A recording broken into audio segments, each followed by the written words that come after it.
So good morning, everyone. I'm Alejandro Aldana. I'm the Vice Director of the Jalisco Mental Health Institute. Very glad to be in here with all of you. Let me share my screen. I'm gonna begin this workshop illustrating a little bit of the context right here in Jalisco. I would like to use this presentation with you. Can you see my screen? I will think so. Yes, thanks. Okay. So I'm gonna use this journal. This is an internal journal of our institute. It's a later edition of this journal.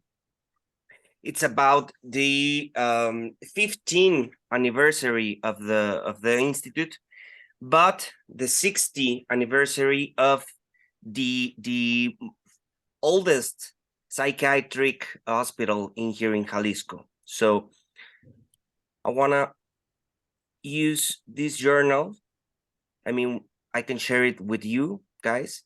So what I wanted to explain in here is the context, the history. So we can see here in the index that in the beginning, it was called La Granja de Recuperación para Enfermos Mentales.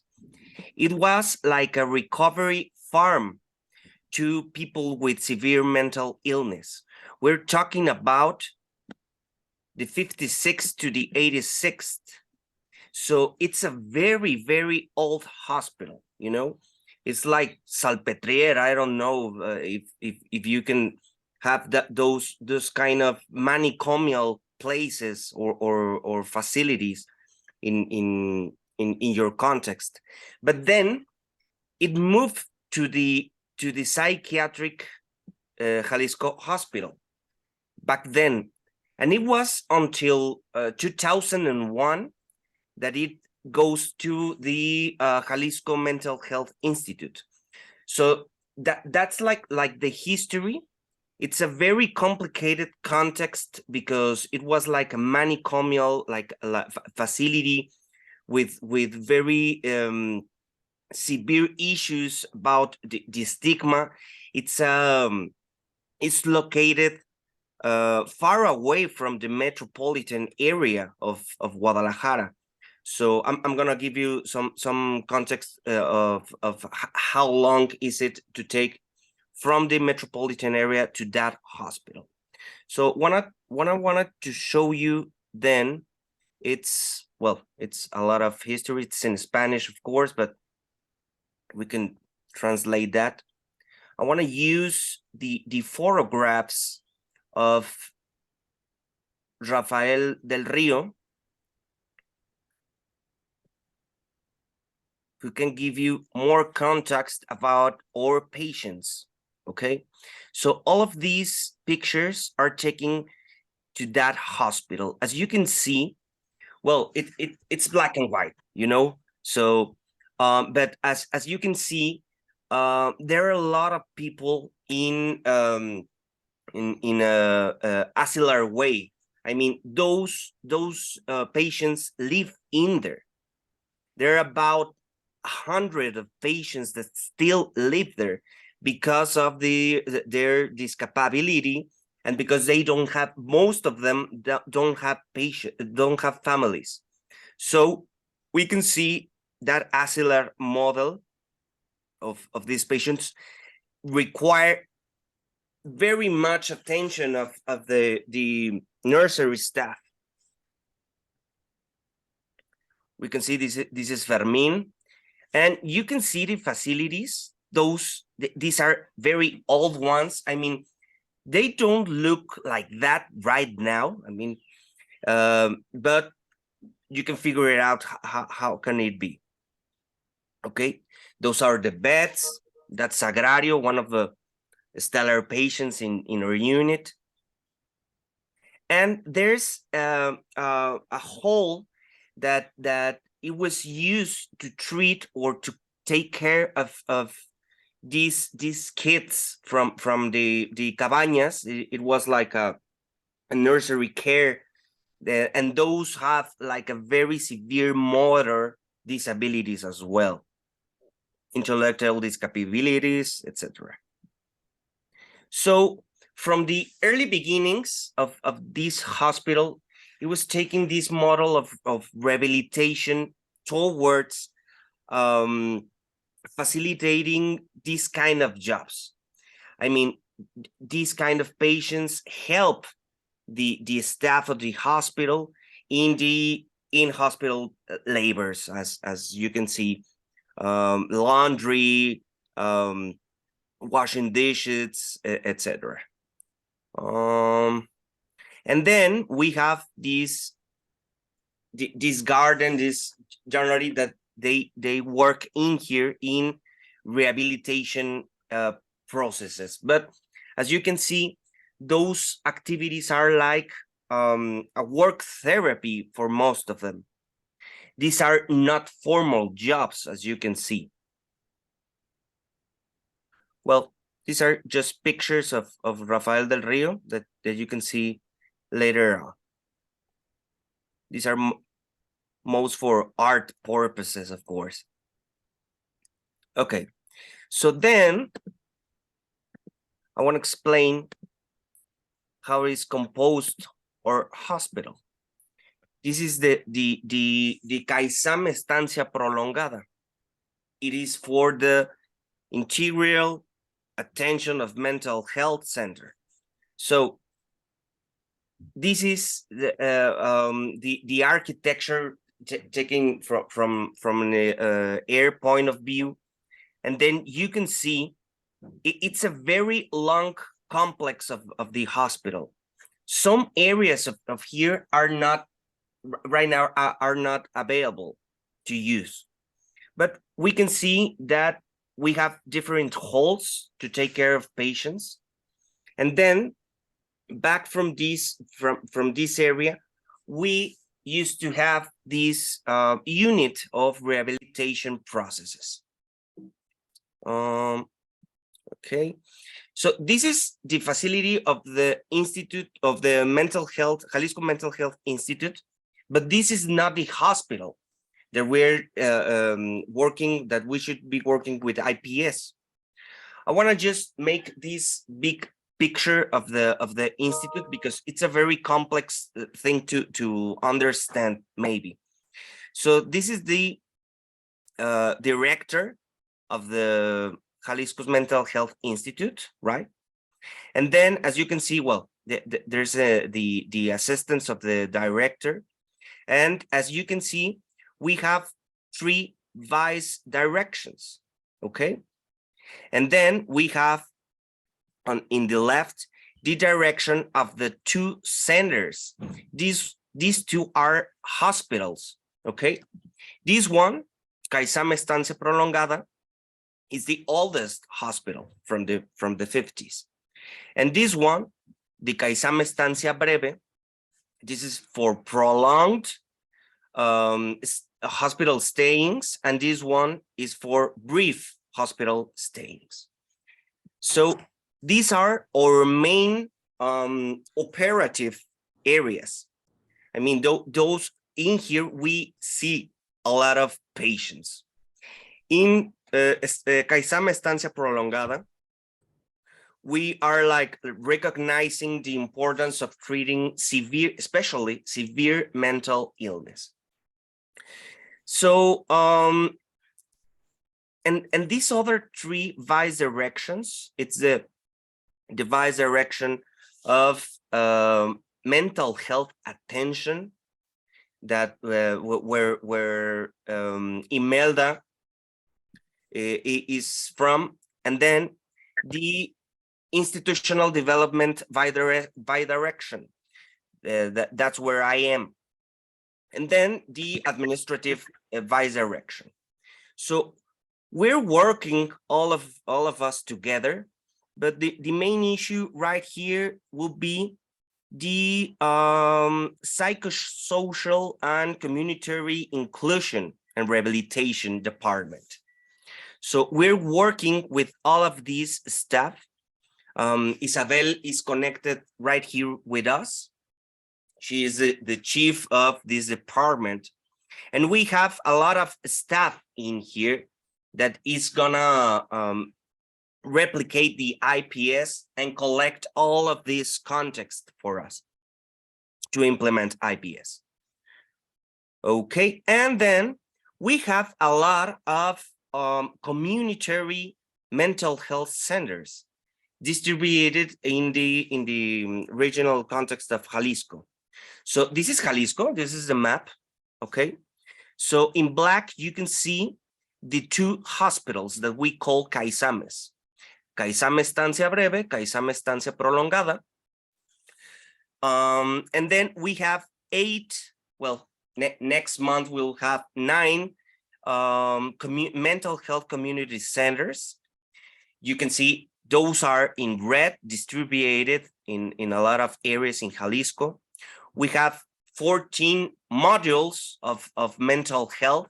Those are like general medicine centers that have psychology, psychiatry, social work teams in it. And then in blue, we have 13 psychology services along the state. Okay, so it is Jalisco and how it is positioned in Mexico. These ones are the CISAMES, the community mental health centers that we have. Those are specialized in mental health. So there's a whole team in there in that context, in that region of Jalisco. As you can see, Jalisco is very, very long. So we have a lot of different contexts. We have Puerto Vallarta, that has the port and has a lot of different situations in there. Then Colotlan, that is in the north. We have a lot of analphabetism. We have a lot of work issues right there. And then this is the metropolitan area of Jalisco. So, I mean, Google Map is, this is a route from the mental health, the Jalisco Mental Health Institute, right, to CAISAME Estancia Prolongada. As you can see, it's far away from the metropolitan area. There's this shadowed in gray, about 50 to 1 hour to this place. And right there, we have this rehabilitation unit. We call it, back then, UNIRE. Right now, we call it UYURI, the unit of integral rehabilitation. What do we do right there? It's like intermediary hospitalization. The patients live there. Those are like houses, like we call it villas. Those are like bungalows, or I don't know. Right there, they used to live about 9 to 12 patients for bungalow. It was about 5 bungalows. So we have a lot of patients that had their rehabilitation progress in there. What do we do there? Social skills program, cognitive therapy, occupational therapy, etc. So we work with the family, and the main goal was to the employment. So I want to show you some of the statistics of the rehabilitation progress that we have in the. Okay, you can find some information of this rehabilitation unit in the web. So this is the productivity of rehabilitation until September. Okay, so as you can see, we have physical therapy, daily basis therapy, occupational therapy, alternative therapy, effective communication, and the patients that complete their program. And as you can see, we have a lot of work in there in the rehabilitation unit, month by month. Alejandro, what do the people do in the occupational therapy? They work with Trini. It's gonna show us all of these, the work specifically in that unit. I'm gonna talk about it in just a minute. Okay, thank you. So, okay, that's the activities in there. Right now, we don't have these bungalows right now. They have like structural issues with the No, I guess. Imelda, buenos días. So that's the big picture of the institute. I don't know if you any have like any question to that. Yeah, Sarah.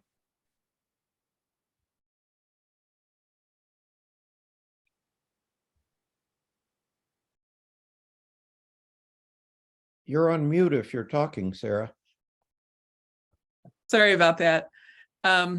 So I was wondering if people from the Institute want to work, they will be part of the IPS project?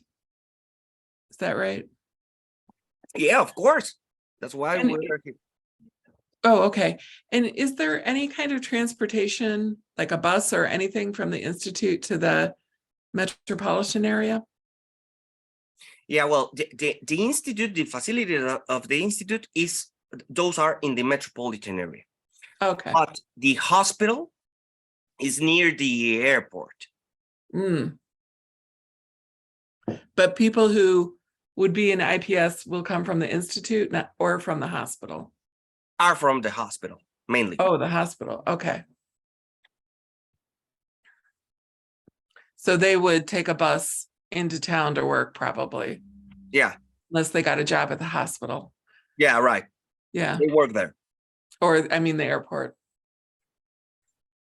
Yeah, what I wanted to show you is that we have like this web, interconnected web of mental health attention in the state. So we can collect, so to speak, these candidates to IPS from other regions of Jalisco. But that's a secondary objective of all of this. We're gonna take patients mainly from Caizame Estancia Prolongada, from that hospital that has a lot of experience dealing with rehabilitation processes, and implement IPS right there. If other psychiatrists on other teams from from Jalisco wanted to include their patients to the IPS program, will be a possibility, but they should translate their patient to that hospital. I don't know if I made myself clear. That was clear. And this is the long-term hospital. Yeah. Not the brief hospital. I mean, that hospital are like 4 hospitals in one. We have like an ancillary type of patients. We have like brief hospitalizations. We have intermediate rehabilitation unit, and we have all of these programs that people come in and go to their houses, and like a how do you say it, like a daily hospital. Yeah. So we have like those modalities. Also, we have external consultation. Okay, great. Alejandro, this is Sandy. Hello, Sandy. Hi, I'm joining by phone so I can hear you. So were we talking about working with the people that were coming in for the day hospital, though, for IPS? I can't remember in the past. Yeah. No. Yeah, well, we can consider people from the external consultation program, from the daily hospital. So mainly from both programs. Okay, but not those people that are living at the hospital, that are No. staying there. Well, Yeah. we have excuse me a little bit. Imelda, Isa, ¿cuántas personas están ahorita como viviendo en el hospital, ya sea en la casita de la vida diaria o en el pueblo? I think 9, maybe 9. 12. 12? La casita y la del pueblo. Ajá. Okay, between 9 to 12 patients are like in an intermediate process. They live in a house that is rented for the hospital in the town. Those So they live- could be included as well. They are not like strictly hospitalized. They are not inpatients, but they are very nearby the hospital, and those live there. Okay, and they're free to go. I mean, if they got a job, they're free to leave at any time. And okay. Yeah, that's right. Okay, and one other question. When we looked last time, it looked as though people were going on a track before they got to IPS, like they go through cognitive behavioral therapy, they go through social skills training, and then they go to IPS. Is that still what you're thinking, or would people just be referred directly to IPS that said they want to work? Well, do they have to use a stepwise approach, or? Well, it was our traditional approach to rehabilitation, you know, but we are open to learn more about the IPS. I understand the IPS is mainly like right away to the placement, to the work placement. So well, we can discuss that, because I don't think it will be strictly necessary to go for all of these rehabilitation process, and maybe we can develop some ways to implement right away IPS. Okay, I know Franco had some thoughts about that too, so I don't. But anyway, yeah, it'd be nice if there were 2 tracks, you know, so that one was an IPS track that people would be on. Hi guys, That's- I'm sorry, I just joined, so I'm yeah. I don't know what hi. you're talking about. I can see you. So we were discussing, Franco, about the general context of the Mental Health Institute in here in Jalisco, and I was talking about the traditional model of rehabilitation process. So we're right now having a social skills program, cognitive therapy, occupational therapy, etc. So Sandy was asking me about what would we think about the implementation of the IPS. So from one view, should we use all of our traditional model and then the IPS, or right away implement the IPS? The way I understand it is that we should implement the IPS strictly independent of these other interventions that we use, like usual treatment, so to speak. What do you think about it? Oh, I see what the question is. So, I mean, okay, so I think in the proposal, we try to describe what the regular services are, you know, but we had very little, you know, so I would start with a good description of what you guys do regularly, you know, because it seems that you do a lot, but I don't know, you know, if there is a potential overlapping between regular services and IPS. You know, in previous trials, including the CTI trial, we kind of like added the new intervention to the regular services, meaning we have 2 arms, and one was regular services and the other one was regular services plus CTI. I guess that could be a way to go, but it's hard to tell if we don't know what you do, and yeah, I guess that would be my take. But I don't know. I mean, I see Sarah, I see Bob here. I guess it'd be great to hear their thoughts. I Well, agree with you, Franco. It'd be really nice to understand more what you're doing now. And Alejandro, you're doing a great job of explaining it. I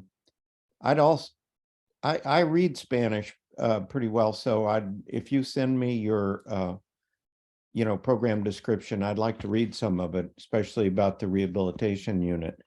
But in general, I think we need to understand things in detail and work with you and your team to figure out what makes sense in your context, with your staff, your patients, etc.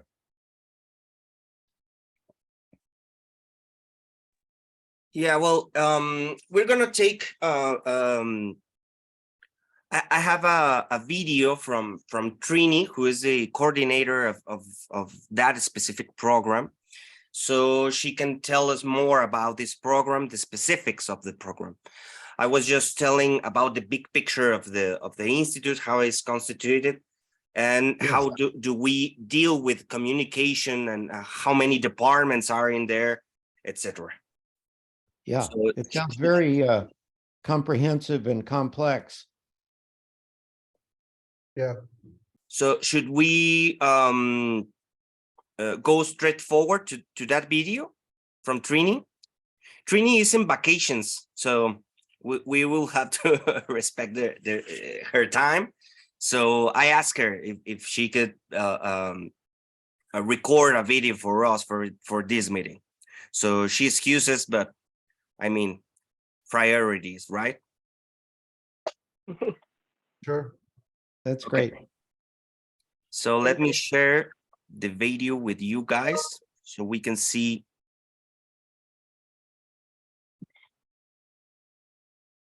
Sound share. Okay. Share. Right. Yes.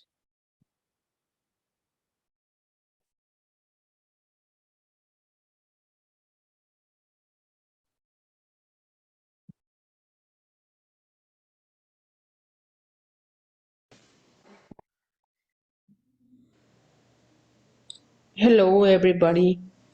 Can everyone hear it? yes. Perfect. Yes.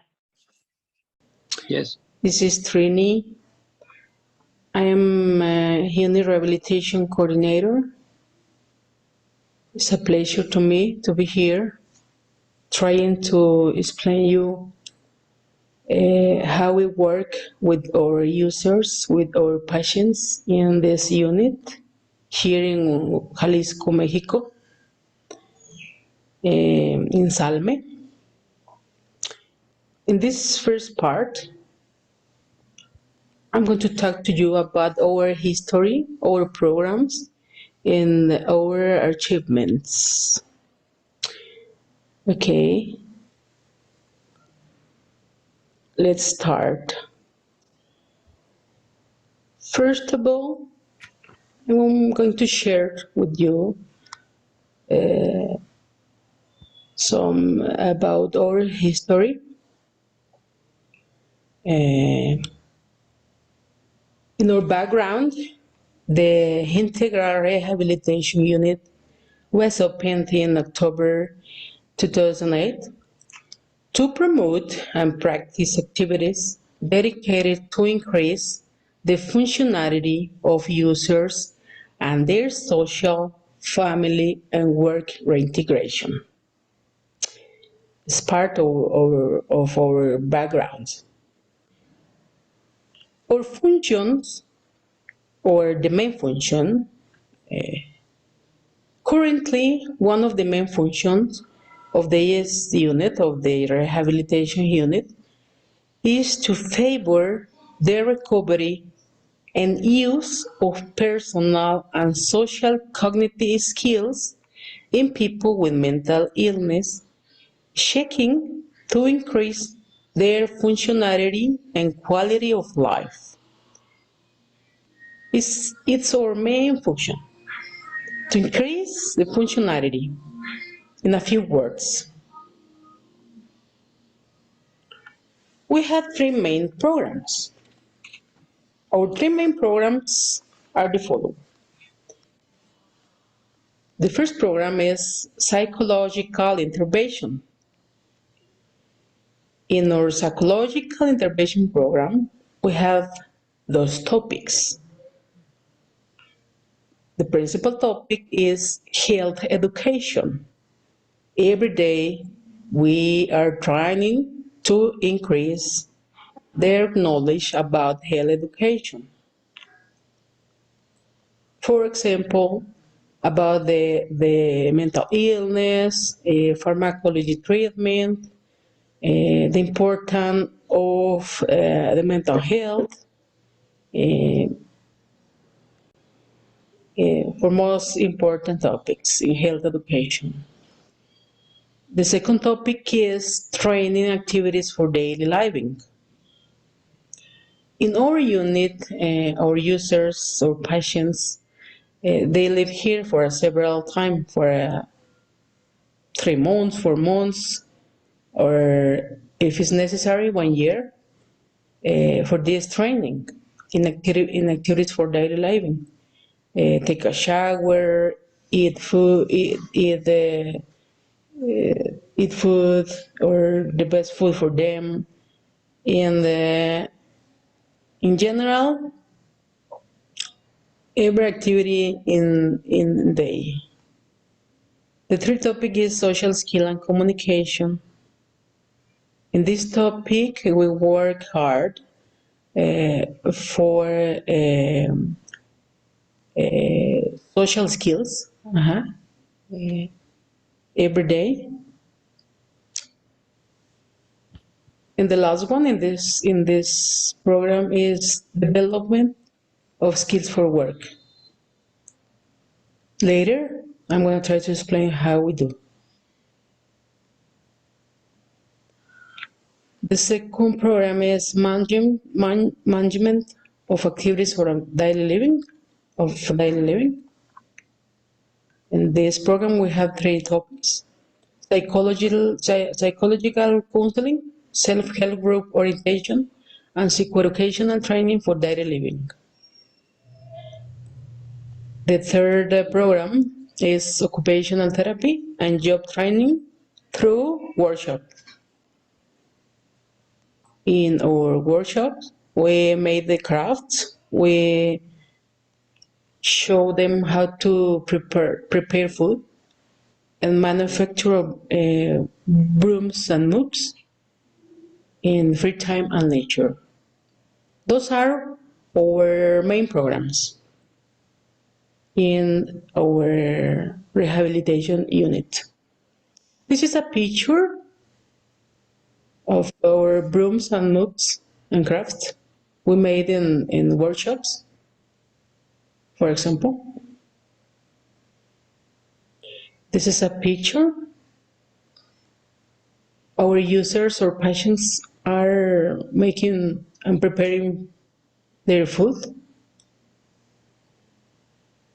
This is a picture of our last activity we include in our workshops. It's called Maquila. They are counting pieces of the machine. It's a kind of self-employment because they obtain money for their work. They work 3 or 4 hours a day, 3 or 4 days a week. Okay. In our, we have several achievements. The most important achievements we have attended 3,005 people with mental illness. after completing the programs it has been achieved. 90% of them have been included in a formal employment. In the other presentation, I'm gonna tell you in what kind of employment they are, or they have been included. 7% of them have been in self-employment, processing and obtaining economic scholarships. We have been helping them to obtain economic scholarships through several social campaigns for people with disabilities. Link with employment service here in the government, link with collective for people with disabilities, and linking with inclusive companies.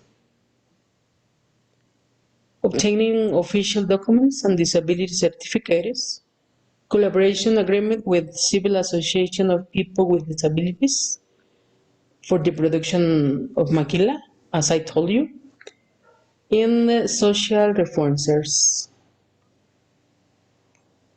Those are our achievements. This first part is what I can show you, how we do our work with our patients, with our users, in order to increase their functionality level. In the second part, I'm going to tell you about our workshops and our achievements in employment. I know maybe you have questions. If you have questions, Dr. Aldana could answer your questions if you have it. And that's all for this part.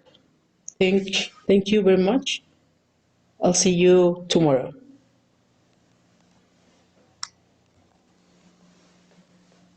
Thank you. Well, we're not gonna see Trini tomorrow neither, but thank you very much, Trini, for saving that video to us. I don't know if you have any questions about it. Maybe is it more clear to you guys, the main activities that the program have? Alejandro, the maquila means, I gather, foreign factory using cheap labor. That's correct. Uh-huh. And so would that be, paying people well below standard salaries? Yeah, they have like standard salaries. They don't have like a contract. They don't have social security programs. They're like time defined activities, and they are like paid for it, like Okay. honoraries. I don't know if they call it that. You guys call it that way? Let me translate that word.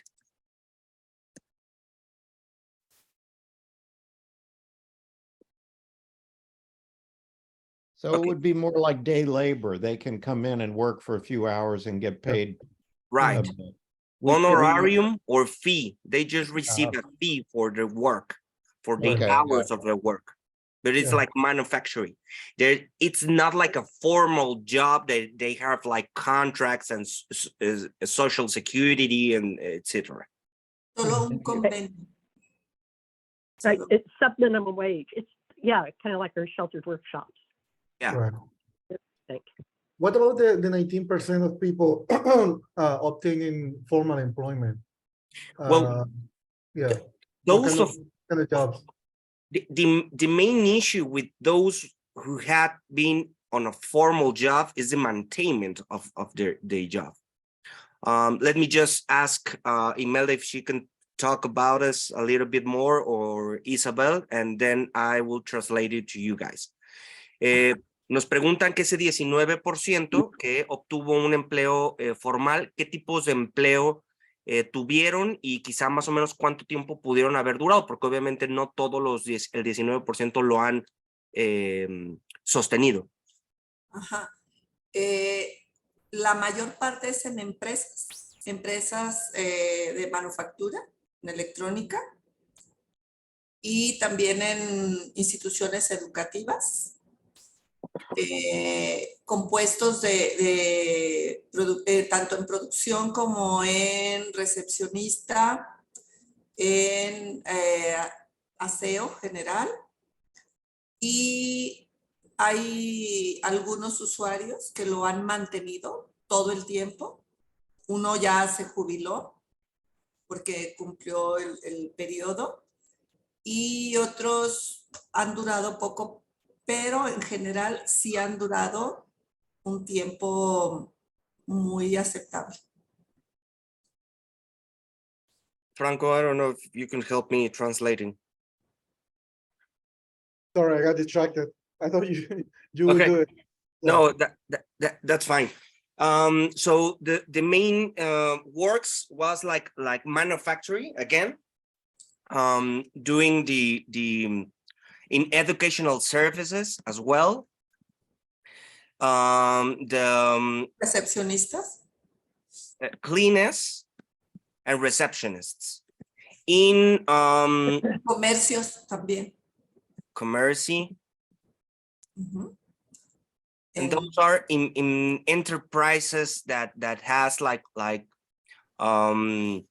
inclusion programs to people with disabilities. Uh-huh. Y esta parte, Alex, de que han durado un tiempo aceptable y uno llegó al periodo de pensionar, creo que es importante.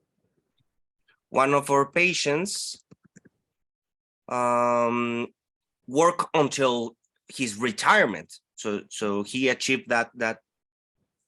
So and other of the patients had like a very substantial time of in a formal job. About what maybe a year, Imelda? ¿Como un año?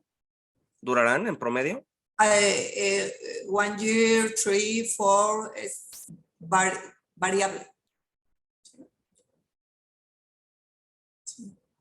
Es importante mencionar que en estos empleos tienen prestaciones de ley. Eso es algo, creo, valioso, ¿no? Yeah, I mean, the main difference between, well, that's our understanding of the formal job in here in our context. The mainly difference, it's the social security programs that have the formal jobs. So because right now, a lot of these manufacturing programs are for fee, just paying the hours to the person. So it's very flexible. They don't have contracts. Quiero mencionar, Alex, que como se vio en la grabación, la capacitación para el trabajo es la parte final del programa de la unidad de rehabilitación. ¿Sí? Y cuando se hace contacto con las empresas, se garantiza que los usuarios ya llevaron ese entrenamiento que va desde educación para la salud, habilidades de la vida diaria, hasta el entrenamiento de habilidades laborales. ¿Puedes mencionar eso, por favor? Okay, so Imelda is telling us that the job training is the final part of the rehabilitation program. When companies are connected with the patients, they are guaranteed that they already carry out this rehabilitation program. That those patients are stable, that they're taking the medicines, they had like this job training.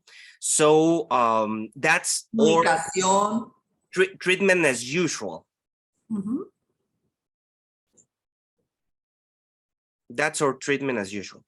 Y también me parece importante que cuando se hace el contacto, establecemos siempre comunicación con quien va a ser su jefe inmediato en la empresa para tener retroalimentación del desempeño de las personas. ¿Puedes mencionarlo? So, and when we contact, when the contact is made, we establish communication with the immediate boss in the company to have performance feedback for patients. All the time, this communication. So that's the way we're doing, like, or you know, so to speak, IPS contextual programming here in Jalisco. But with all of these structure, these 8 steps of IPS that we should implement, we can like learn a lot about IPS and how can we deal it implementing in this regional context. I had another question. In terms of the number of people who have received this usual treatment, you mentioned over 300, 105? 305. Over the years or Yeah. in the last? No, Okay. over the years. All right, because we're thinking of 120 for the trial.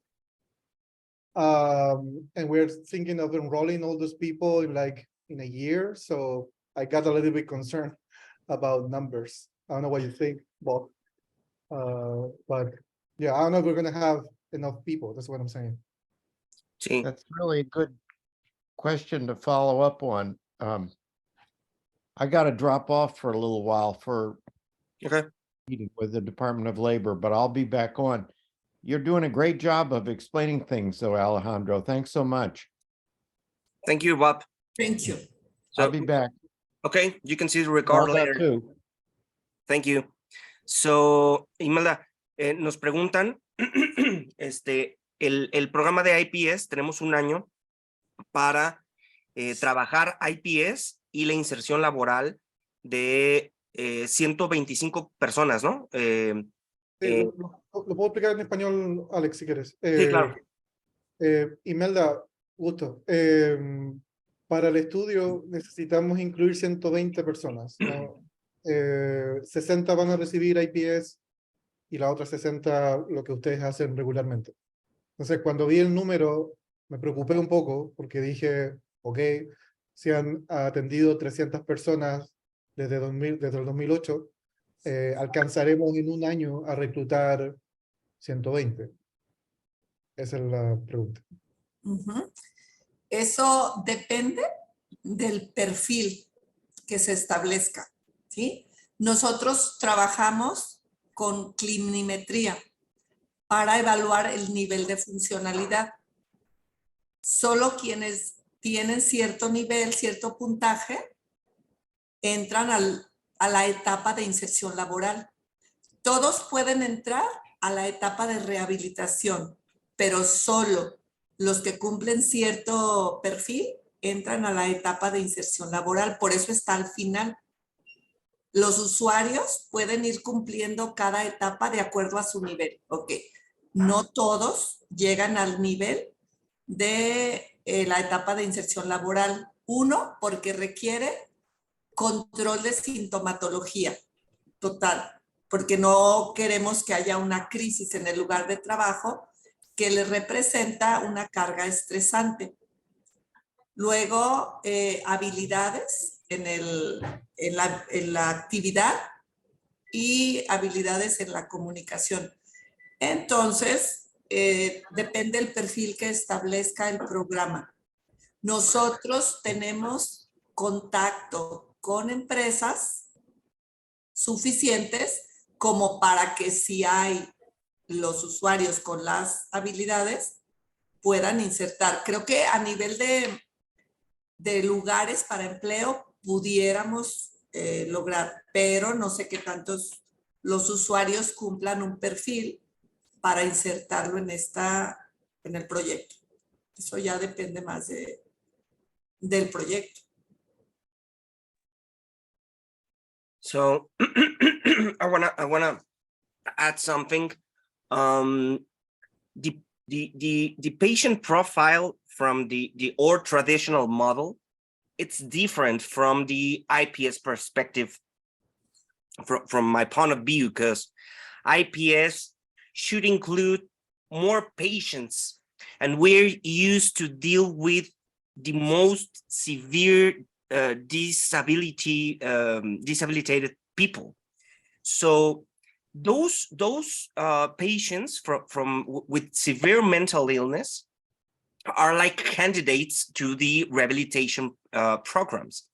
A lot of patients don't like a lot of rehabilitation processes in our hospital, but maybe we can offer them the IPS program to the placement with this work point of view, the formal job inclusion point of view, and not necessarily taken from the rehabilitation process, a long rehabilitation progress that maybe is an obstacle or a barrier to a lot of patients. So we can collect a lot of candidates from the external consultation and from maybe daily hospital programs.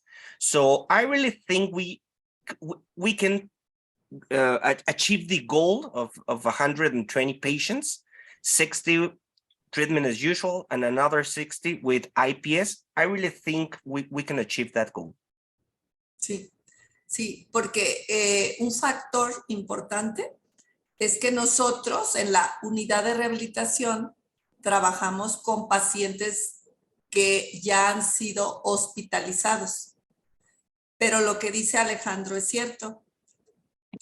Si el perfil se extiende a personas que solo son de consulta externa, evidentemente tienen menor deterioro y pueden incluirse en el programa con mayor en el proyecto con mayor probabilidad de a corto plazo incluirse.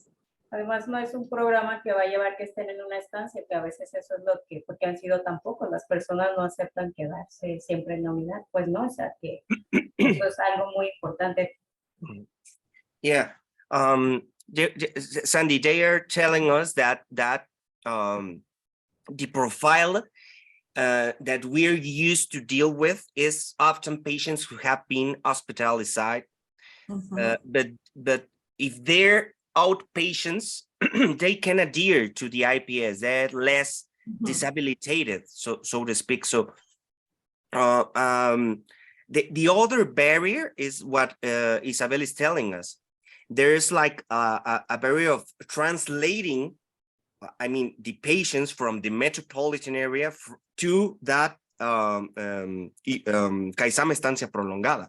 So a lot of patients don't like to travel long distances to implement these kind of interventions. They don't see the benefit, the real benefit or the immediate benefit of these kind of programs. That's our main issue or our main barrier to include patients to these kind of programs. But we can deal with it. We can, I don't know, sell them this idea of the placement and the formal job objective. Would it be possible to offer IPS at the mental health centers in the community? Yes, it is. I mean, it was like a perspective that we were like wanted to write in the proposal, but it was like complicated to explain all of these contexts, all of these other of mental health centers, and to include all of them in this planning process of the grant. It was very complicated. We can do it. I mean, we can like have these sessions with the other teams in the other centers to replicate IPS. But it's not the main objective. We should do IPS in rehabilitation unit. Right. I wonder if at first maybe you could just select a couple of them instead of all of them, like just a couple where you feel like there might be interest or there's a team in place or, and then as IPS, as you get this in place, then you could expand instead of thinking about offering it to all of them at once. Yeah. Does that make sense? Sí, Isabel nos dice, Sandy, que si a lo mejor esta dificultad que tienen los pacientes de trasladarse, de estar yendo y viniendo para recibir intervenciones, que si sería más cómodo para los otros pacientes a lo mejor ir a los ISAMES, que están más cerca de la zona metropolitana, y que cómo vemos la posibilidad de que este personal de los ISAMES pudiera hacer acciones de IPS. Yo creo que se podrían hacer algunas acciones, pero no todas por la carga de trabajo que tienen las unidades. Pero bueno, es una posibilidad al menos para capturar a los pacientes, para incluirlos. ¿Tú qué piensas? De hecho, lo platicábamos con el doctor Jaime de la conveniencia que fuera incluso en breve por la funcionalidad de las personas que llegan aquí, por cómo ahorita están los lineamientos. O sea, realmente parece que el perfil de IPS es más a examen de estancia breve. Obviamente también los exámenes que están muy cerca, pues, o sea, pero breve sería yo creo una pieza clave y también por la parte de de la movilidad, de que es más fácil llegar aquí que irse hasta el Zapote, o sea, aquí hay muchas formas de llegar, está muy conectado aquí todo, o sea, esa parte creo que sí sería conveniente ajustarla para que tuviéramos éxito sin ningún problema, lo veo así, sí lo veo sin ningún problema. Tenemos que ver eso. We're talking about implementing IPS in our two hospital units.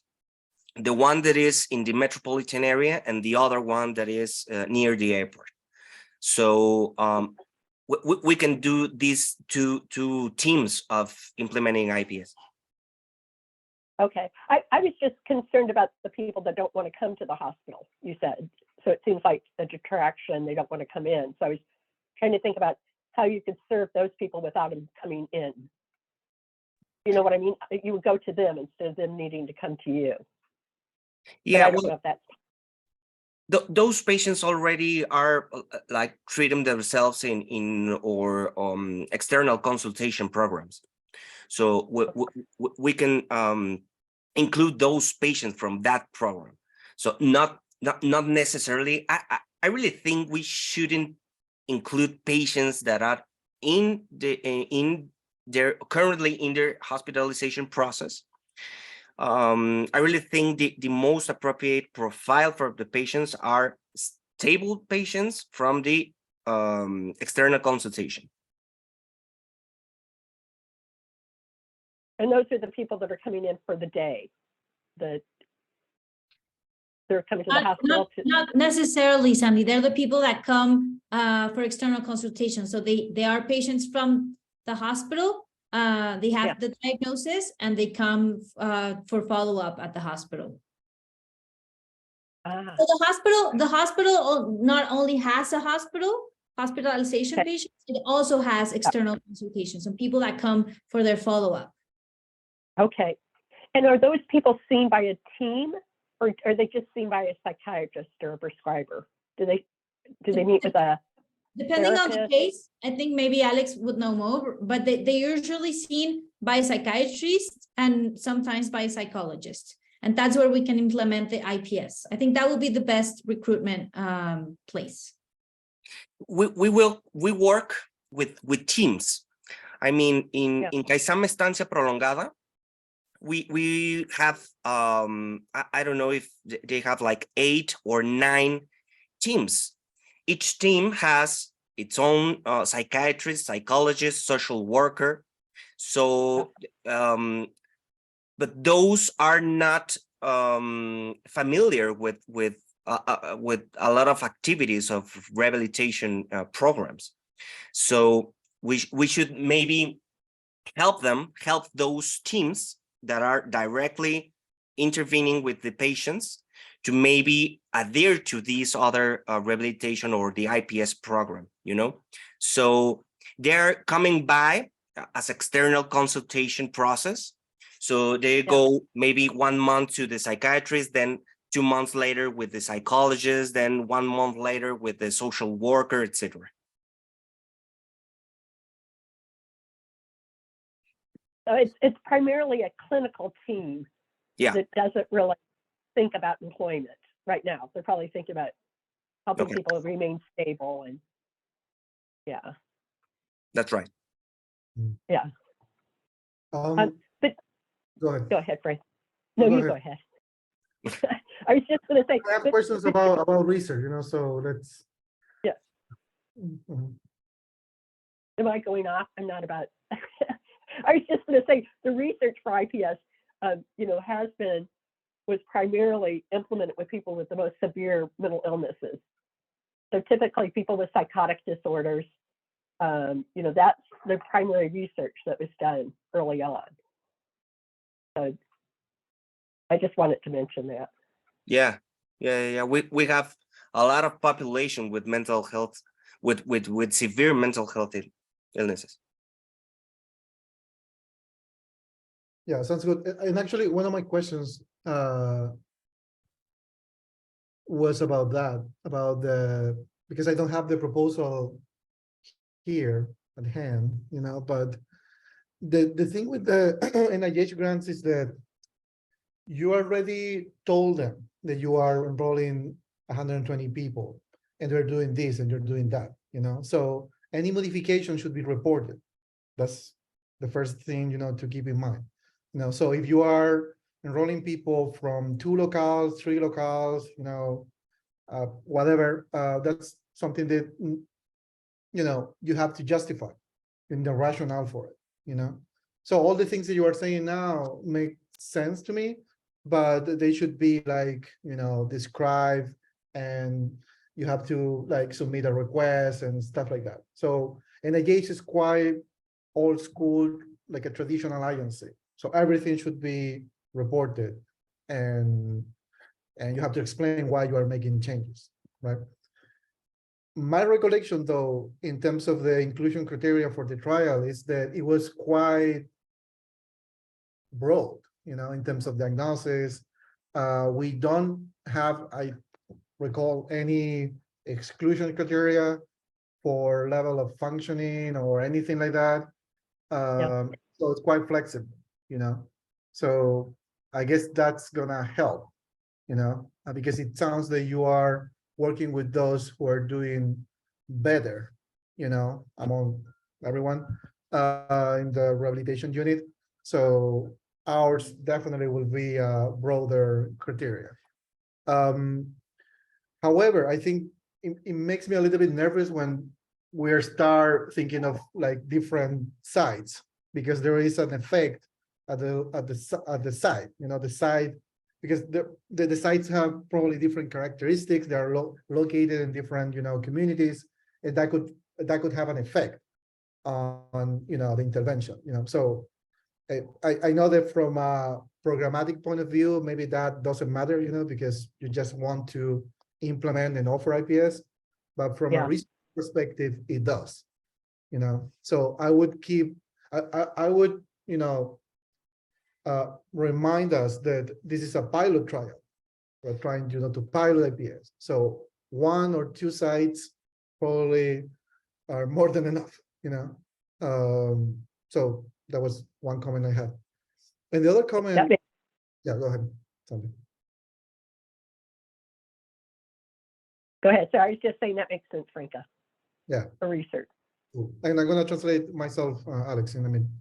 And the other comment I had was that I don't know. I mean, I got confused with the numbers, with the with the percentages. So 19% of people got a formal job, right? What happened to the other people? I don't know if they had like informal jobs or they didn't get any jobs. And I don't know if you have a sense of how many people are interested in getting a job, which is also key for the IPS model, because in my experience, many people in Latin America don't want to get a job because they are afraid of losing privileges, and all that. So I was just wondering if you have a sense, of people who would be interested in participating.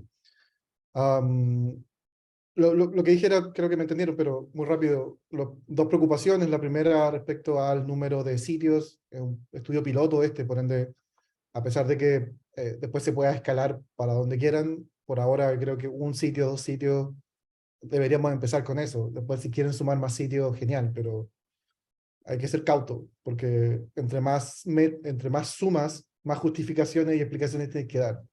Y como dije anteriormente, la agencia es bien old school. No les gustan los cambios. Así que hay que tener cuidado con eso. Y lo segundo, respecto a las ganas de trabajar. La mayoría de los estudios de IPS considera eso como un factor clave, porque en nuestras cabezas podemos pensar en una estrategia fantástica para que la gente consiga trabajo, pero hay muchas personas que no quieren trabajar. Entonces, en su experiencia quería saber cómo ha sido eso para usted.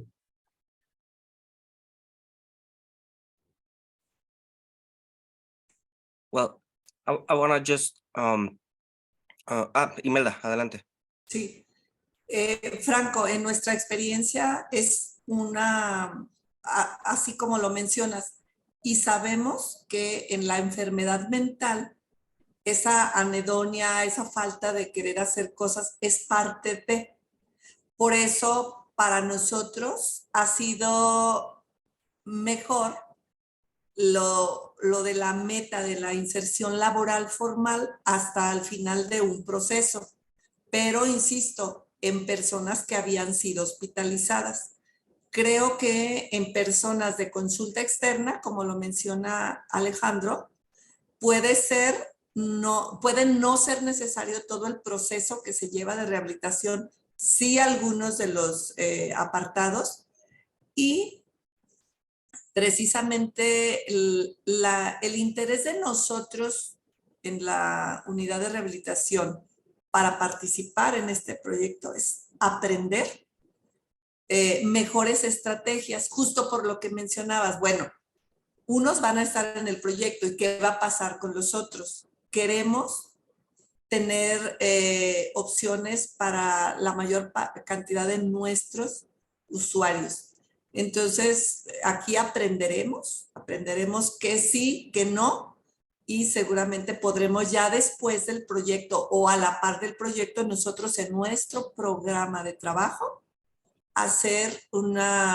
establecer también estrategias fuera del proyecto. Entonces, sí, nuestro interés es aprender esas estrategias y sí, pues es parte de la enfermedad mental, esa inestabilidad, esa baja tolerancia al estrés que hace que en cuanto en el trabajo ya hay algo que les estrese, ya quieren renunciar. Por eso hablaba de que nosotros hemos establecido como estrategia el que haya una comunicación directa con sus jefes inmediatos, no con el jefe de la empresa, con el jefe inmediato del trabajador, para poder saber qué le está estresando a nuestro usuario, pero además dar información, orientación, inducción a los jefes inmediatos. Esa es parte de lo que hemos hecho. Y sí, estoy de acuerdo en que 2 unidades pueda ser para mayor control y el llevar pues más riguroso el estudio, que puede ser estancia prolongada y, como decía Isa, estancia breve, Alex.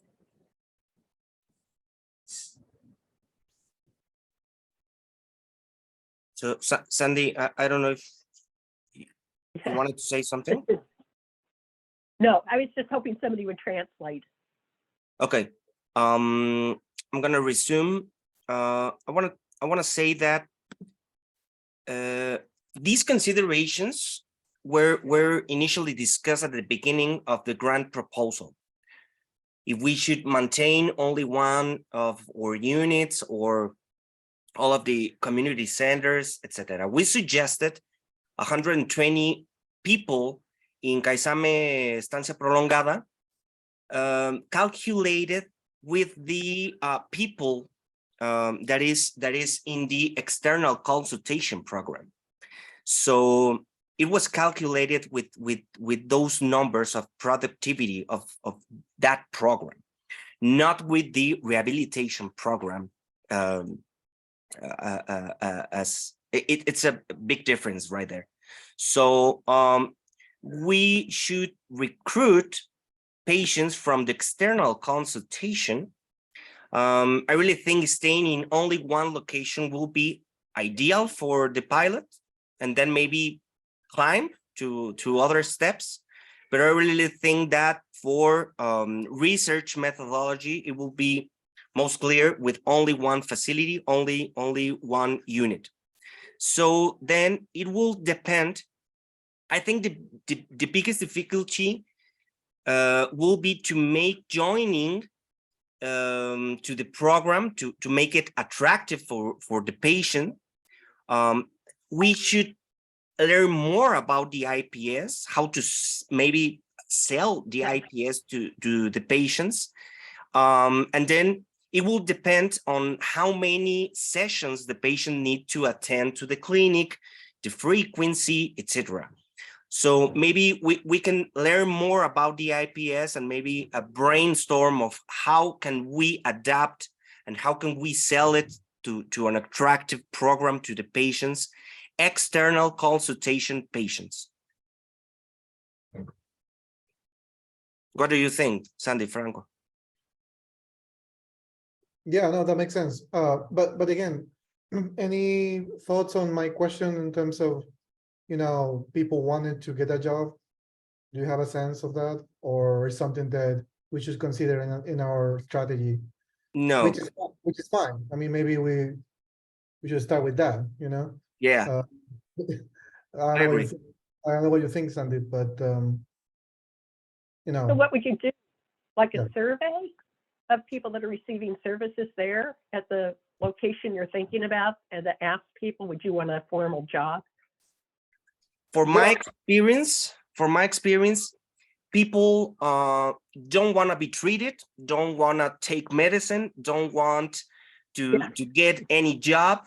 I mean, it's a very difficult population. I mean, I think it's worldwide problem, but we can solve it in some ways. Maybe we can do this kind of sessions to get to know the IPS program, to all of the patients that are like waiting for their consultation in this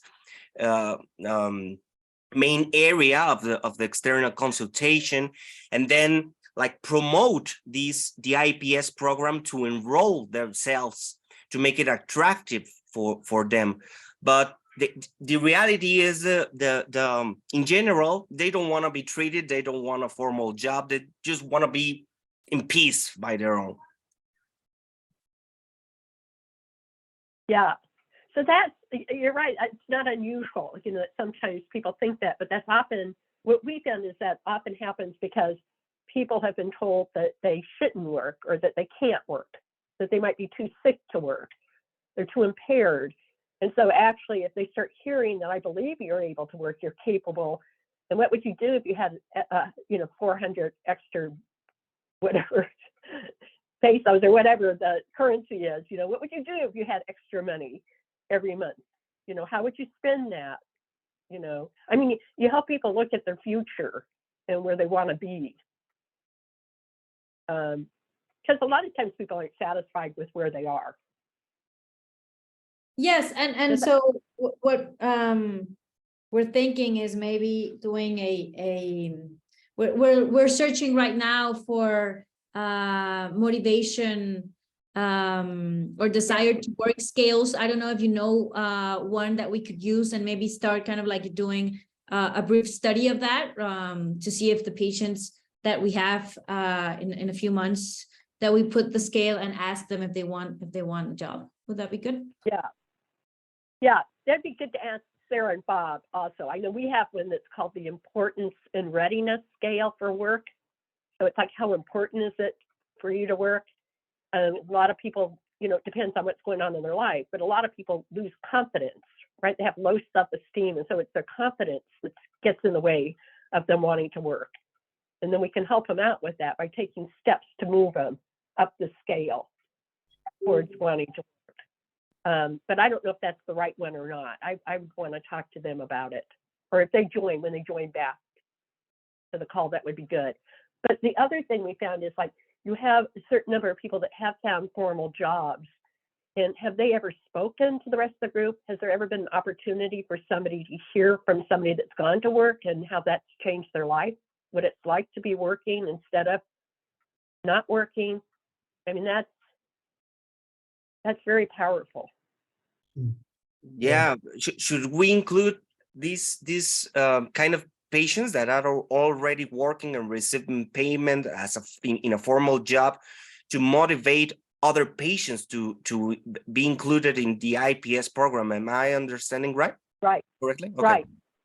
Right. Sometimes what we do is we have an event. So there might be an event at the hospital and people are invited to attend, and there might be food. And then you talk about, what is IPS? This is what it looks like. We would call it a kickoff. And then you have somebody come, or a launch, and then you have some people come that are already working, and they talk about, this is how my life has changed since I went to work. This is what it was like before when I was in the hospital going through the program, and this is how it looks now that I'm working. I now live on my own, or I have a car, or, I have more pride in myself. I have purpose. I have structure, so they'll talk about how their life has changed. Okay. Imelda, Isa, están comentando que quizá para motivar a los pacientes, ¿no? Que yo estoy mencionando que a las personas no quieren ser tratadas, no quieren que les dejen en paz, ¿no? Entonces no quieren trabajar, no quieren hacer esto. Nos están comentando experiencias previas que ellos han tenido, que hacen como estos eventos en donde invitan a pacientes. No me lo imagino como una feria del trabajo, sino más bien a lo mejor para que otros pacientes que ustedes ya han tenido, que ya están trabajando, puedan compartir su experiencia de cómo si tener un empleo formal cambió la perspectiva de vida, les dio estructura, les dio un ingreso adicional, qué hicieron con esos ingresos, si mejoró su calidad de vida, etcétera, y hacerles saber que es posible poder obtener un trabajo con una enfermedad mental grave, a diferencia de lo que tradicionalmente les han venido diciendo una y otra vez, de que pues están enfermos, de que no pueden hacer nada y de que nomás están en casa y nomás tómate la medicina y fuma y ya, ¿no? Se queda hasta ahí muchos de los pacientes. Entonces ellos están diciendo que pues a lo mejor hacer estos eventos de manera más o menos periódica, y si tienen ustedes a lo mejor personas que ya hayan tenido esta experiencia, que pudieran a lo mejor incluirse a estas sesiones para pacientes, para a lo mejor promover IPS y que ellos vean de primera intención una persona que ya se vio beneficiada con un empleo formal y cómo a lo mejor IPS puede ayudarles a llevarlos hacia ese lado. ¿Cómo ven?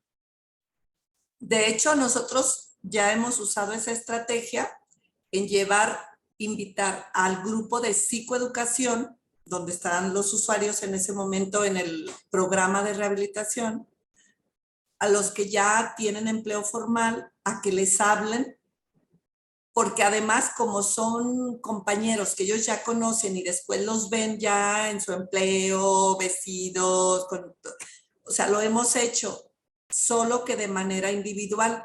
Estoy tomando la idea que propone Sandy y pienso que se podría hacer a un nivel un poco más amplio, o sea, hacer una especie de convivio, etcétera, e invitar no a uno, porque nosotros hemos invitado a uno por vez de los que ya están trabajando, que vayan a platicar a sus compañeros, pero podemos hacer algo un poco más grande, invitar a varios de los que ya tienen la experiencia del trabajo formal a que hagan justo esto. O sea, creo que se podría hacer de esta manera, porque en individual ya sí lo hicimos, pues es que hemos hecho de todo lo que hemos podido, ¿verdad? Pero sí creo que es excelente idea el poder hacerlo, y sí, podemos contactar personas que estén trabajando y organizar un evento. Por ejemplo, en consulta externa, se me ocurre que a lo mejor ya sea, Carlos, él sí van a hacer mucho trabajo de campo también ahí, pero en ciertos momentos a lo mejor poder, las personas que están esperando, ¿no? En la sala de espera, poder a lo mejor brevemente, ¿no? O sea, los están esperando y promover a lo mejor el programa, y vamos a tener esta sesión tal día de este mes, una vez al mes o 2 veces al mes, en la que a lo mejor estos pacientes que ya tienen empleo formal puedan estar en el auditorio y compartir la experiencia, mostrarles lo que es IPS, cuánto dura, cómo viene, etcétera. Creo que pudiera ser una vía. Nosotros un problema que se presentó cuando invitamos es que ellos precisamente por estar trabajando, pues tienen que ir al trabajo. Entonces, para que puedan ir, se tiene que ver que el permiso y toda esa parte, ¿no? Para que falten a su trabajo. Digo, son circunstancias que se presentan. No dudo que lo podemos hacer. Digo, por la periodicidad con que lo mencionas. Ahí se tendría que ver, pero bueno, creo que es una estrategia muy buena que habría que contemplarla. Tú que conoces a los pacientes y estuviste tanto tiempo ahí, así de, si me puedes dar una cifra de más o menos cuántos actualmente tienen trabajo que pudieran potencialmente ayudarnos a esta labor de promoción hacia el empleo formal, como cuántas personas tú crees que podríamos contar. Ajá, ahorita no sé el número, tal vez Isa tenga más el dato, solo que yo insisto más en la posibilidad de que les den permiso en su trabajo para que falten. Ok. Pero insisto, creo que se tiene que revisar y ver y tratar de hacer ese evento. Creo que sería muy, muy importante. Y pues ya ver algunas alternativas. Pero sí esto de que vayan a consulta externa, etcétera, creo que es buena idea. Sandy, they are telling us that they are already doing these sessions with people in the rehabilitation program, with these people that has already that already has the formal job right now. So they're like promoting the formal job. So we're like discussing about translating that to a specific event and invite all the people in the external consultation with a regular session to intervene with general population, their families, the other patients, to be included in the IPS to attain a formal job. The one difficulty is that those patients that has formal jobs, well, should like ask for permission to their workers in order to go to the hospital and do this activity. Right. That sounds good. I wonder if it'd be possible to do that when Franco and I visit at the end of January, February. Maybe we could do like an event. Does that make sense to you, Franco? Do an event while we're there. No, it does. Now I can leave the country, actually. So now I can travel. So we're thinking of what, January or, well, Yeah, anyway. we were talking about January, February is what we talked about last time. We talked about January 31st, February 1st. Okay, yeah. Sounds good. Yeah, that makes sense. I had another question. I don't know if we're gonna take a break or I saw that this was like a 3-hour meeting. I have another meeting now, just so you know, but that's okay. So my other question was about the connections that you guys have with different companies and organizations. I assume we can take advantage of those connections, and those connections could lead us to identify like formal jobs, right? That's the main source of formal jobs, right? Can you tell us more about that? And yeah, I mean, I'd like to learn more about those potential job opportunities that it seems that you guys have already identified. Yeah, of course. Well, it was like programmed. I was talking to Sol about it. Maybe if everybody is clear with it, we can see the second video of Trini that precisely it will talk with us about the job implementation strategies that we have been dealing with in the past years. So what do you think if we can advance at that point, and maybe tomorrow only get to discuss the process or the methodology of the IPS, so we can bring a brainstorm together tomorrow? What do you think about that plan? That will work for me, because as I said, I have to leave in like 25 minutes, have another meeting. So if we can, see the video now. Okay. That'd be great. Are you okay with it, Sandy? Yes, I'm okay with it. Okay. Thank you.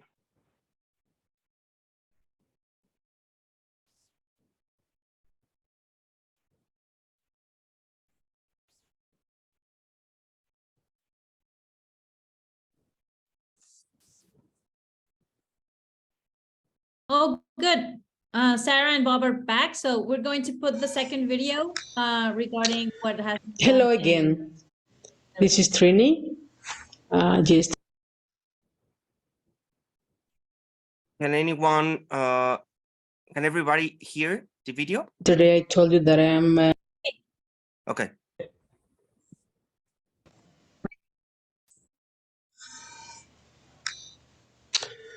Hello again. This is Trini. Yesterday I told you that I am a uni rehabilitation coordinator.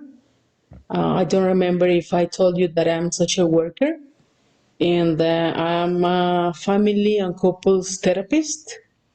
I received a training for employment in the disability people. I forgot to tell you this information yesterday. It could be important maybe. Okay, this is the second part of my intervention. In order to show you how could we work with the people with severe mental illness. In this second part, I'm going to talk to you about our experience with people with severe mental illness and workplaces. And let's start. Well, for job search workshop, we work in this way.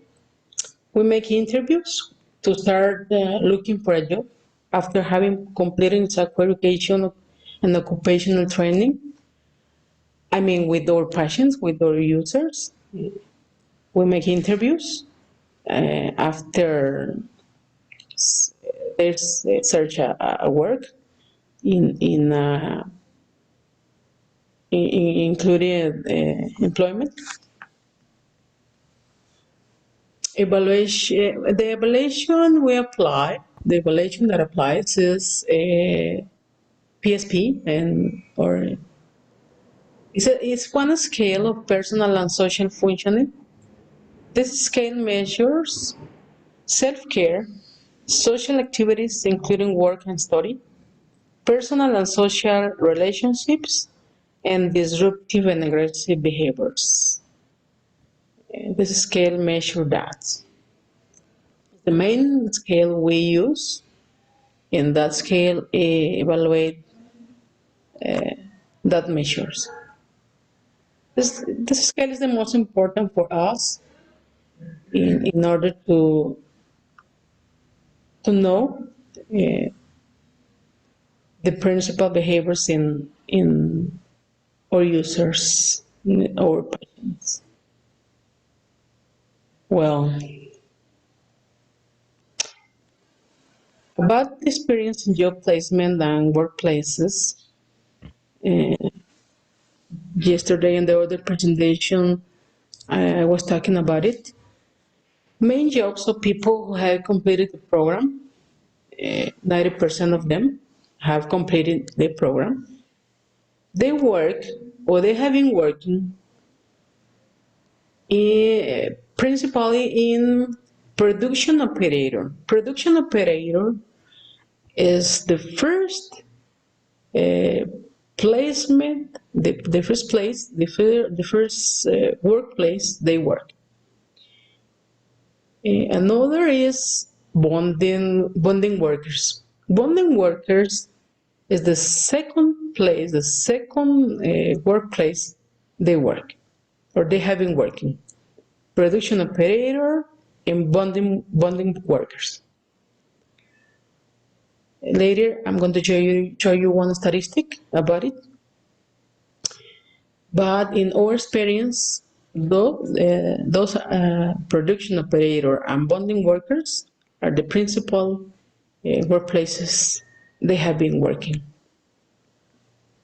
The other one is in call center, calls as a call center operator, general assistant, and we have one case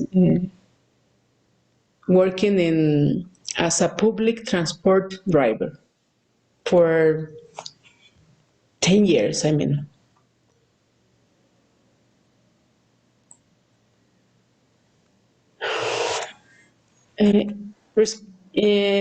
About the self-employment, in our statistics, we have 7% of people we have worked with them, or people served.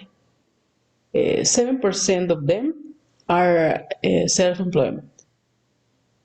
As sellers, they sell bread, candies, the most. Carpenter, car wash is the most. Take-ups or in family business. A group of relatives was formed for family self-group, meets once a month. During the pandemic, they have been virtual.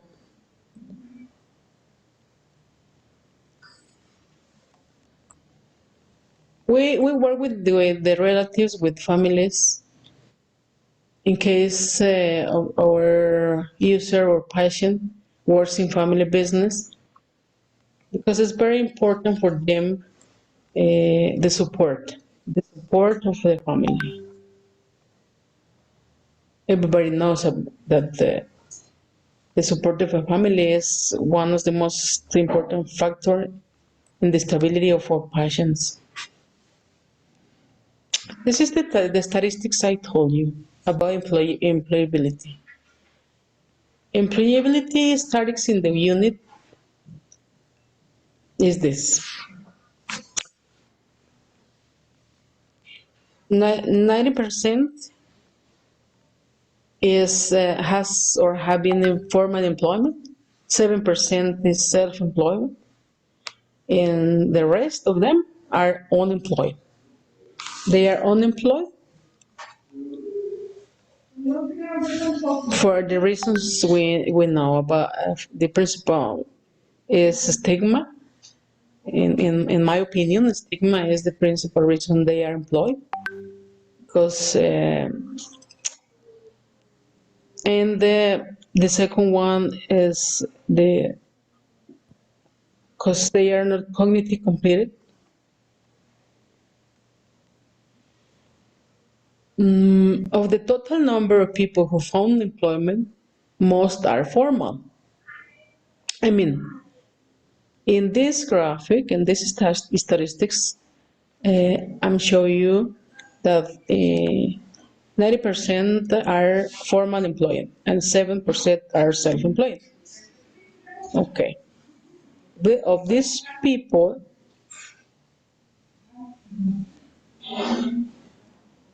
72% has formal employed and 28% self-employed.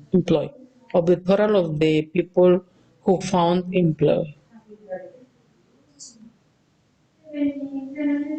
This is a picture of our last group who took the workshop, and this is job search workshop before searching work. And this another picture I tried to show you how can we organize the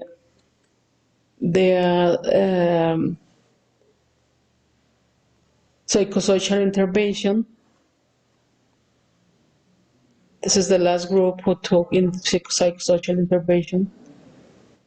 In this picture, I want to show you one example of one of our users who took the training, all training.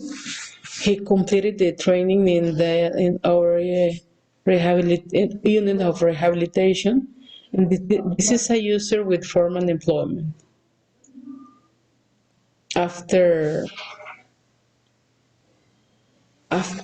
he took all training, psychosocial education, health education, job workshop, job search workshop, principally. We worked with this patient for a year. And at the end, he obtained a formal employment in a company. And this is the information I prepared for you. If you have a question, please ask to our Aldana doctor for the answers. And that's all. It was a pleasure to be here, trying to share with you information about our rehabilitation unit. And that's all. Thank you very much. At the end, I put this phrase. I like this phrase, when one teach to learn. This is what we try to do in our unit.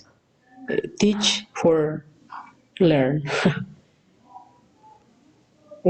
Every patient, every user show or learn to us something, and we try to teach them for their quality of life, and for be included in a company with an employee, or accepted in their family at least. Thank you again.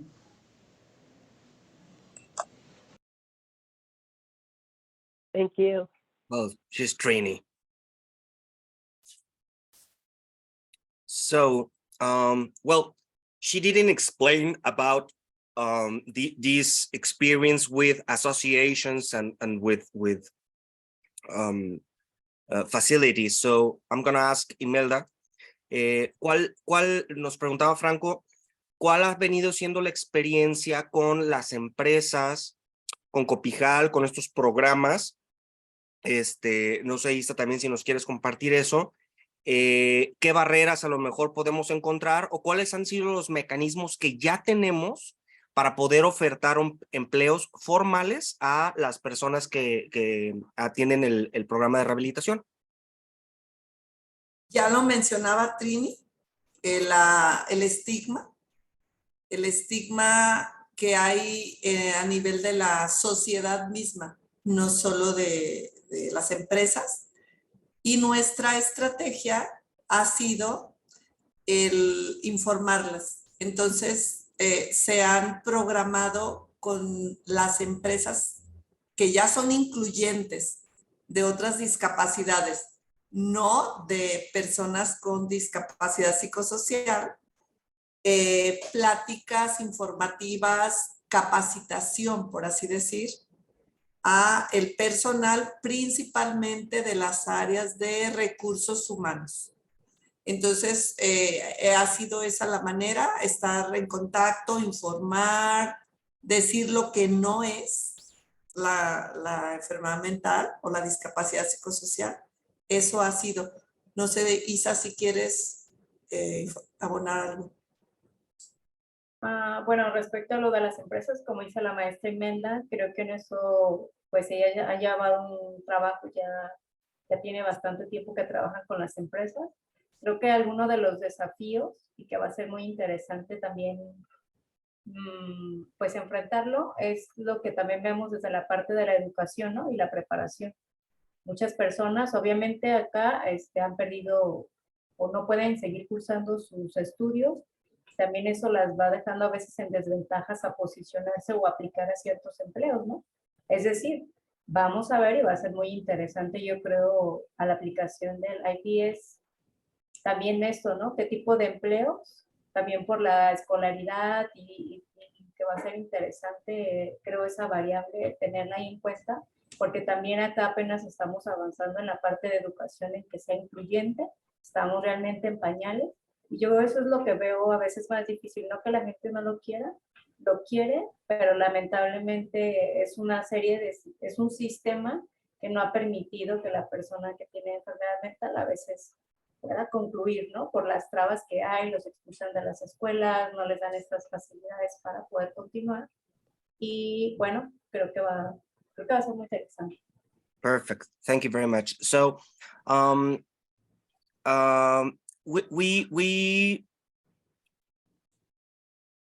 work has been done with companies that already have inclusion programs for people with disabilities, other types of disabilities. So mainly we have been training human resources of the companies so that they're informed about what is the psychosocial disability, how to include people in the formal employment. And Isabel was talking about that from her perspective, one of the main challenges is the level of education for our patients. This generates disadvantages to position themselves in some better paid formal jobs. So we should be dealing with that, and we'll be interested to maybe learn from those experiences of you. Alex, y que esto tiene que ver con la edad de inicio de las enfermedades mentales, donde muchas personas pues no han cursado una mayor preparación académica. Como mencionaba Trini, inclusive hemos trabajado en rescatar documentos oficiales, escolares, para poder aspirar a un empleo formal, hasta documentos de identificación. ¿Puedes mencionar eso, por favor? Sí, un momento.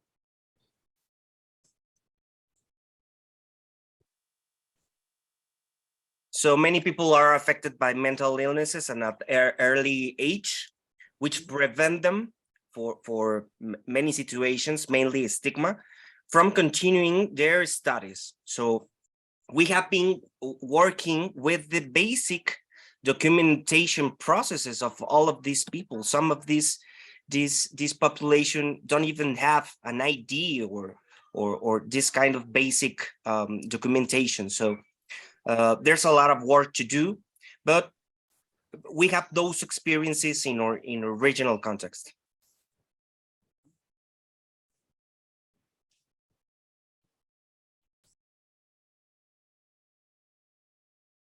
Well, I put a comment in the chat. I think it's quite impressive what you guys have done, and I'm glad that you have that source of formal job. So one of our concerns with Bob when we were writing the proposal is that we weren't sure about that, right? And we were saying that maybe we should explore and understand the informal job market.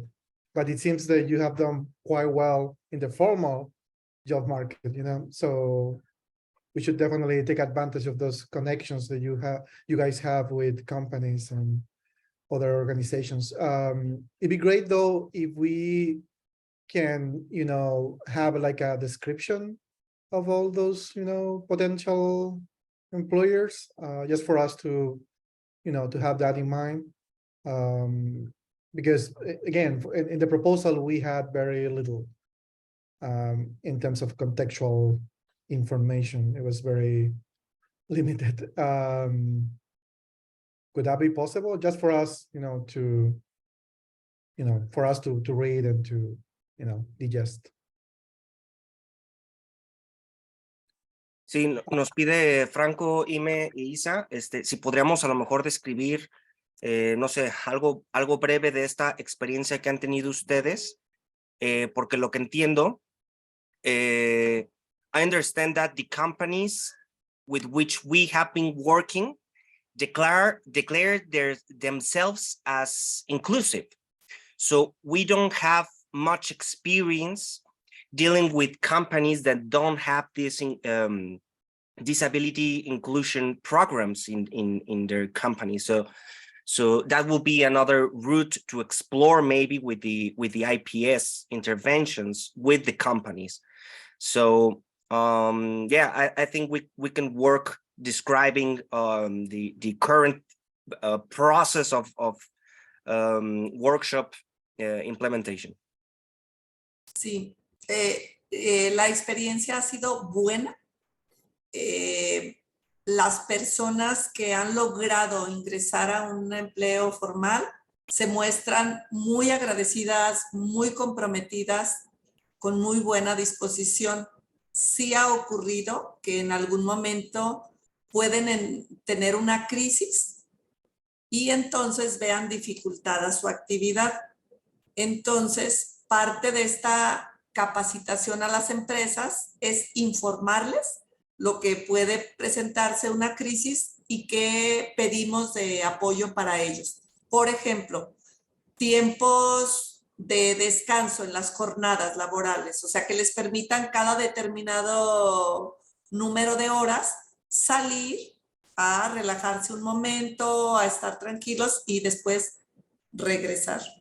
Esa es la experiencia, pero definitivamente el trabajo es con la discapacidad del usuario y la discapacidad de la sociedad. Es un trabajo transversal hacia los dos lados. Así hemos tenido que hacerlo, inclusive con la familia también. Okay, so companies have used to worry about what do we do in crisis if the patient have some symptoms. So they are having recommended regular breaks during the day, the labor day. But I don't know what experiences, of course, you have dealing with this kind of situations implementing IPS. I mean, we are aware of the principles of IPS, but of course, we have a lot of things to learn from you guys in order to implement it and have another experiences of how you've been dealing with the implementation of the IPS. So maybe tomorrow we can discuss more about that. I mean, we're already done with this information from Jalisco, this big context. I hope it helps with the big picture and the specifics of what do we do in here and how can we implement IPS adapted to our context. I don't know if tomorrow we can discuss the methodological process of the IPS. How much time do we need to do these interventions, this team that we should have here in Jalisco, all of the activities. Of course, Carlos is taking this training, but I don't know, maybe tomorrow we can do this brainstorm to figure it out how to best implement the IPS. Sounds good to me. I think I got a little bit confused. I thought that these formal jobs, maybe we should discuss that tomorrow too, right? Because these formal jobs are in disability-friendly companies, right? But I'm not entirely sure if that means that the salary is like this, is like you know, like a standard salary. Yeah, or... are the same. It's just that these companies have these programs, inclusion programs, but the salaries are the same. Inclusive el proceso de selección. It's the same. The same Same. selection process, the Sí. job interviews, etc. It's just that these kind of companies they have knowledge about disabilities, not as much with psychosocial disabilities, but that's part of the work that Melda and her team is dealing with. Okay, cool. Yeah, that's great.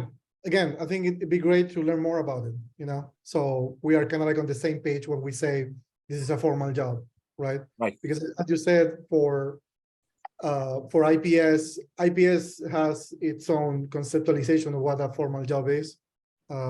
So it'd be great that those two things, you know, aligned to each other. But it's, again, it's fantastic what you guys have done. Very impressive. We can discuss further, tomorrow.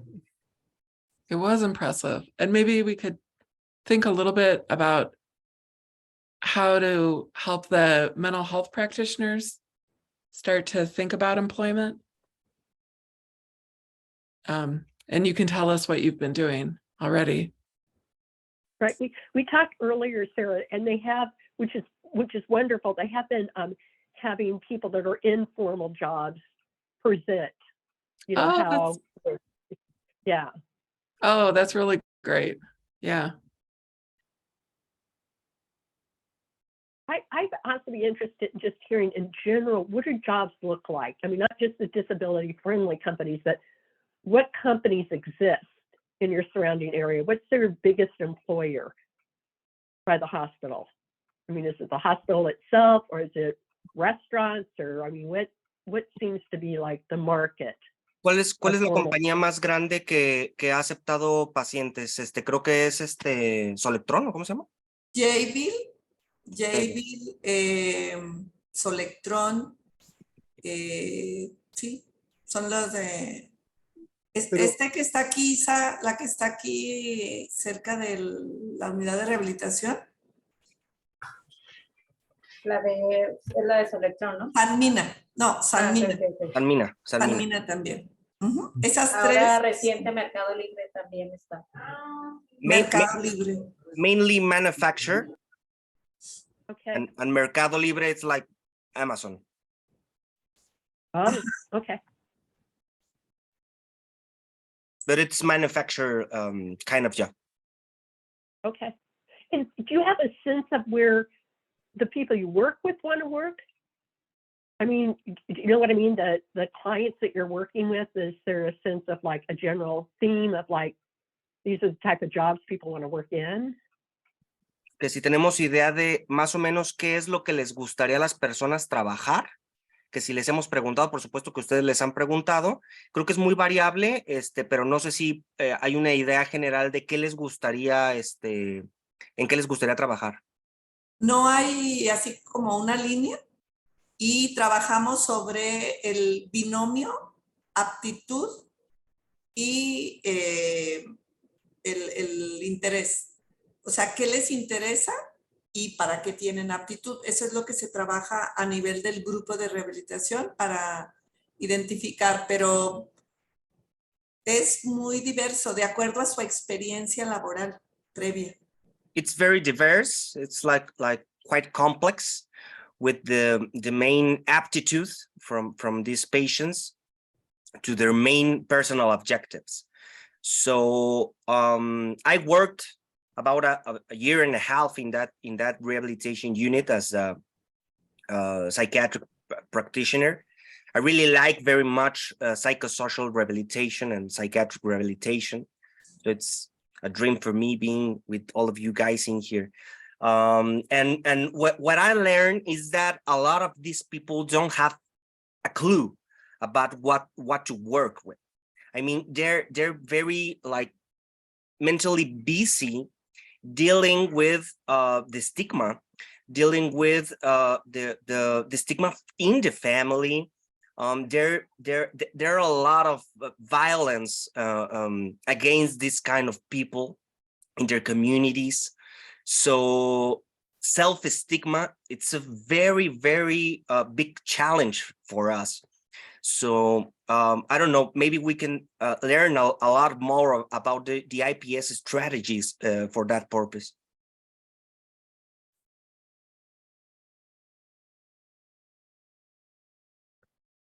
Alejandro, when people go through the rehabilitation program that Trini described, if they go through the entire program, how long does that take? Well, they stay around the hospital, and I don't know, maybe from 6 to 12 months in all of this process. So okay. A lot of these patients came by from the hospitalization programs. So they are like discharged, And the part of the discharge plan is to be in the intermediate rehabilitation unit. But we're thinking that we're not taking these kind of patients for IPS. We were discussing about taking patients from external consultation that come by to this area of the hospital, that goes to the consultation with their psychiatrist, psychologist, or social worker, and adhere them to the IPS program. Okay, thank you.